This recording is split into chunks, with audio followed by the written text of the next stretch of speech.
খুশি খুশি লাগতেছে কেন? পরিমণি আজকে ফেসবুকে একটা ছবি ছাড়ছে, আর ছবির উপরে লেখছে, এত গরমে মন চাই ফ্যানের নিচে শুয়ে থাকি। তাইলে তুই এত খুশি কেন? আমি ওই ছবির নিচে কমেন্ট করছি, তাড়াতাড়ি আমার বাসায় চলে আসেন, আমি আপনার মস্ত বড় ফ্যান। বাবা আমাকে কিছু টাকা দাও। কেন? আমার পকেট খরচ লাগবে। কালকে থেকে তুই শুধু জাইঙ্গা পড়বি, প্যান্ট পরার দরকার নাই। সবাই শোনেন, কালকে থেকে আমরা মাদক বিরোধী আন্দোলন করব। কাউকে কোথাও মদ খেতে দেখলে তাকে পুলিশের কাছে ধরিয়ে দিব। নেতা সাহেব, কালকে থেকে কেন, চলেন আজকে থেকেই শুরু করি। আরে না না, আজকে রাতে আমার বাসায় একটা ডিজে পার্টি আছে।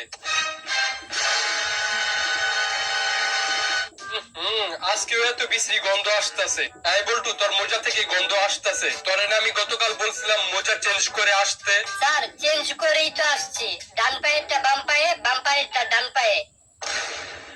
তুই কালকে থেকে মোজা পরে স্কুলে আসবি না। কিরে, আজকেও তো মোজার গন্ধ করতেছে। তোরে না বলছিলাম মোজা পরতে না? স্যার পরি নাই তো, জানি মোজা পরলে আপনি রাগ করবেন, এই জন্য পকেটে কইরা নিয়ে আসছি।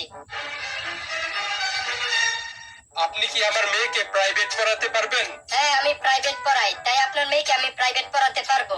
আমার মেয়ে ক্লাস 10-এ পড়ে, অঙ্কে খুব কাঁচা। ওরে ভালো করে অঙ্ক শিখাইতে হবে। আরে আপনি কোনো টেনশন করেন না, আমি ক্লাস 10 এর অঙ্ক খুব ভালো পারি, কারণ আমি ক্লাস 10-এ 3 বছর আছিলাম তো।